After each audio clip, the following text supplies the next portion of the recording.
So you suck at Spellbreak, but you want to be as good as Kamsky and Marcus and Dr. Lupo. But you're playing so much and you're taking all these tips, but you're still not improving and you don't know why. Or maybe you are and you're just watching this video for extra. I don't know. The point is you suck and I'm here to help. Today we're going to be talking about ways that you can improve in Spellbreak. If this video helps, please consider subscribing to the Twitch and the YouTube. I make a bunch more Spellbreak content like gameplays and more guides like this to help you out.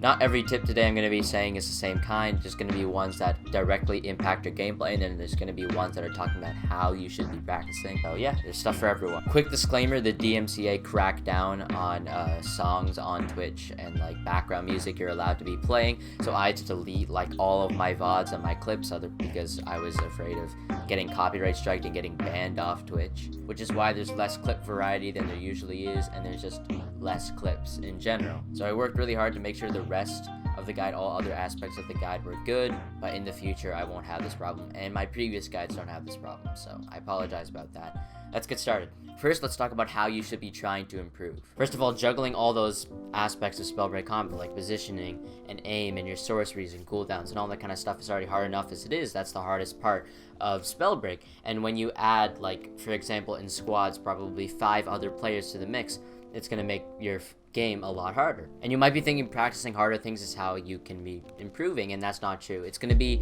way too overwhelming for most like not insane players to be truly improving at the fastest rate that they can be. The better thing to do is to practice less busy modes and then bring that experience into squads and duos when you're ready with your friends. Now, what to do if you do have friends?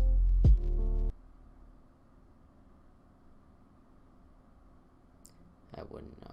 Clash is amazing because it teaches you 2 things that solos won't ever really teach you, which is just like pure hectic fights everywhere. You'll respawn really quickly, so you'll just get raw fight experience really fast, and you'll learn to deal with so many different sources of damage and element combos happening all the time. So playing Clash will improve on those 2 things, and then solos will help you improve in everything else. I'm going to talk a little bit more later on in the video about what solos practice kind of gets you, but just try to play these 2 and you'll notice a big change in your improvement. Now, what to do when you are playing the solos mode?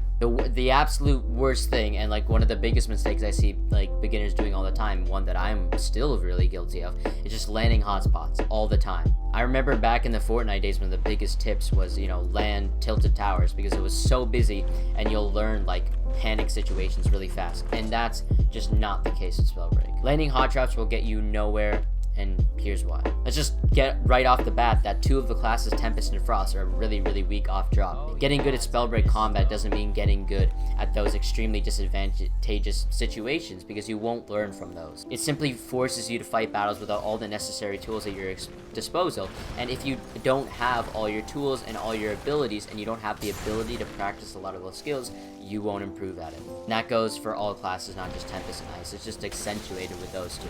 Later on, I would have the ideal rune, I'd have an offhand, I'd have a main hand, I'd have full equipment. In this fight, I would learn to position well. For example, a late game Toxicologist, I would have my VM, I would have 2 Shadow Step runes, or a 2 charge dash. I'd have a bigger levitate bar, and I have a lot more tools at my disposal to position.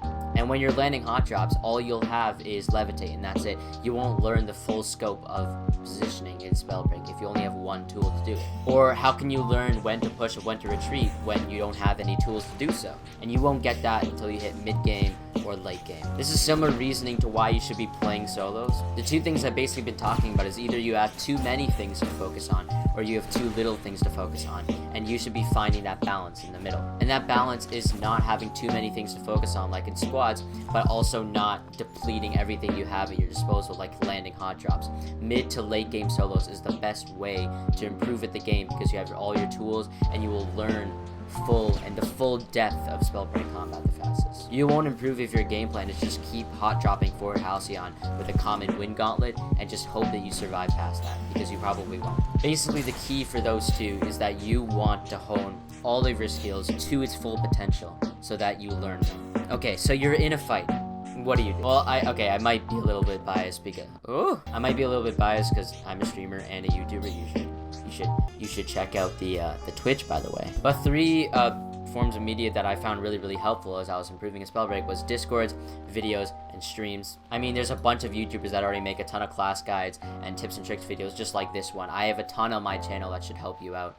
The main thing is also, if you have a specific question, you can go to streams and you can ask them. They'll answer you live right there. Or if you want to play with a more experienced player, they'll play with you and you can ask them questions there. And the real diamond in the rough for me was the 6 Discords. If you guys didn't know, there are 6 community-run Discords by a bunch of really dedicated alpha and beta players. And on the Discord, I'm on the Tox one and the Win one myself. It's a whole community of people that play that class. Tips and tricks, builds, techs, a comprehensive guide and videos for you. Honestly, it helps so much. So check them out there in the description. So that's how to learn about fights. But you want an actual tip, don't you? The biggest mistake I see is just lack of movement or bad movement. A lot of beginner players seem to think this is Call of Duty and it's just go like conduit, go burr burr, and no. You have movement, positioning, your cooldowns. It's so much more deep than that, and the biggest part is movement. Another, like a huge mistake I see is that, let's say I've gotten a guy down to 50 health and he's running away from me. He won't use any movement to be unpredictable and mix up his movement. He'll just be running away in a straight line, waiting for me to fireball him. Why is the stone gauntlet so easy? Because you're only aiming on 2 axes.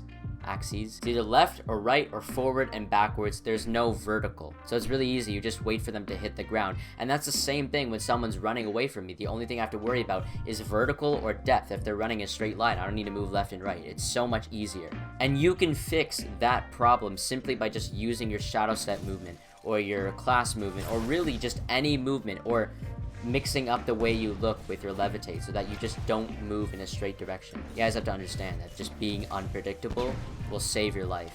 And this goes for inside fights too. Some players will just not use their movement at all during the fight, and they'll only use their movement when they need to run away from a fight because they got down to 30 health.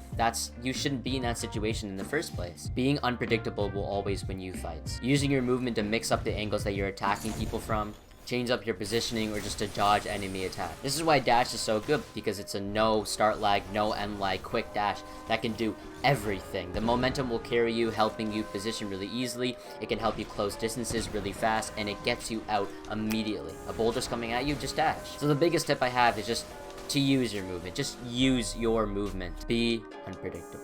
Let's just talk about a little bit more about pushing and retreating, because I know that's a problem a lot of people have. The biggest mistake is that players will, most bad players are really hyper aggressive, and some are just way too passive. Again, it's all about the balance. As all things should be. So many players are just itching to fight and charging right into the fight. You have to understand that in a fight, it is not only about your movement and aim. Most people seem to think that if you just magically hit all your fireballs, you're going to win.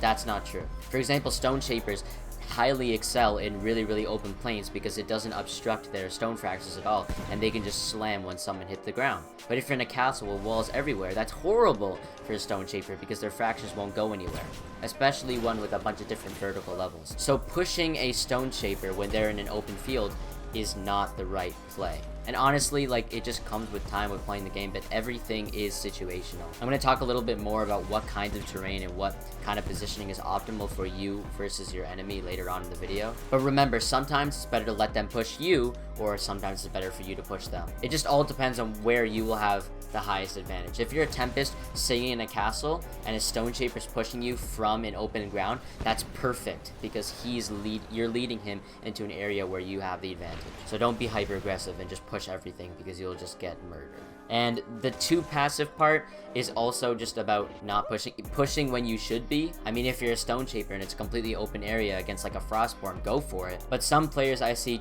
are just too focused on not getting hit. They'll like barely shoot back, or the second they take a bunch of damage, their only priority is running away. When you have to understand that sometimes the best defense is offense. I mean, turning around and hitting a couple fireballs, that's 60 damage, that can discourage a lot of players from chasing you. And sometimes a player will be really tunnel visioned and just too focused on trying to get one more hit on you because you're so low, and you can just keep hitting him over and over and over because he's so desperate for that one kill, and you'll completely flip the table. So if you're running from someone, attack. Don't be too passive, and don't be too aggressive either. Do what is best for the situation. Now that we are on the topic of positioning, let's talk about it a little bit more. Besides pure aim and game knowledge, positioning is probably one of the most important factors. You don't have infinite dashes or movement options, so one of my biggest movement tips is that you want to multitask with your movement. The most optimal use of your dash rune, for example. Dashing towards them to close space, dash up to get high ground, to the side for the flank, and do it while fireball's coming at you. Congratulations, you just did one dash to do all of those things at the same time. And it doesn't sound like it, just changing your position will switch the fight, but that really can change the tide of the fight. That's prime use of a rune. So what is good positioning at high ground? It also means the type of terrain I was talking about. Each class has a different terrain that specializes in, depending on your gauntlets too. I'll talk about it a little bit more in the video. This can mean a completely open area, a really busy castle, or an in-between. You want to be in the spot where you have the most control and you can predict everything they're going to do or what they have to do. A great example is that if someone's back against a storm, that means they have to push you. And while they're too busy running away from storm, you can take that time to take the most optimal position to shoot at them while they're pushing you. Also, if you have high ground, for some reason, most players will just levitate or dash up or just keep pushing you over and over and over, and you can just keep hitting them because you're in the perfect spot. Also, being in a place where you have some cover and something to dance around, obviously it depends, but most classes, like Toxicologist, Tempest, Pyro, having cover to dash back and forth between is a great thing. It's called LOSing. And I talk about it in all my other videos. So obviously, until you have to practice to make this stuff second nature, but here's just what to think about when you're in a fight. Where do you have the most control? That is, can you control whether you get hit or not? Do you have cover? Is it hard for them to hit you? Are they in a position where you know where they have to go? Do you know where they're going? Can you change your positioning to force them to go somewhere? Can you capitalize on them getting to that situation? Now let's talk about class-specific positioning. Listen to all of it because it's just as important to understand yourself as it is your enemy. Just taking a look at how certain classes are structured, you can probably easily tell what their weaknesses and strong points are. Toxicologists are an up-close damage class, and although they have mobility, it's clear that they're weak in open areas with lots of open distance between them. They're vulnerable to ice attacks, conduit attacks, and stone attacks in that area. Another example is Tempest being amazing in castle areas because there's a bunch of different levels that they can really utilize their verticality to bounce up and down on. With so much cover that they can dash in and out of, it gives them a natural defense against their natural counter, which is Frost and Conduit. Take a look at your class and determine what situations you should be in. Finally, the last tip I've kind of got, it's not really related to the others, but I only added it in because it helped me out a ton. That is, lower your sensitivity. Yeah, I know, that's like every aiming guide to ever exist. The lower your sensitivity goes, the more accurate you get. Yes, it will take getting used to, like anything, and you'll be terrible at first, but it only took me personally like a few days to get used to, and after that my accuracy skyrocketed. Of course, if you're already extremely accurate and accuracy isn't your problem, don't change it, but it's clear that for most people, lower accuracy will help. Most pros run 3x3y, 4x4y, that kind of range. I don't have a ton of mouse room, so I run 8x8y, it works for me. Play around in that kind of range, see what works. And that was the video. Thank you so much for making it this far. I really hope all that tips help. So I hope they helped. If you have any questions, I answer on my Twitch and in the comments, so just please feel free to ask. And I also do Spellbreak content and also non-Spellbreak content. And since please consider subscribing to this channel because I put a lot of work into these guides and I have a ton of them ready for you already posted. I work really hard on them. Please feel free to check them out. And as well, be sure to check out those links that I talked about in the description. Thanks again. I'll see you next time.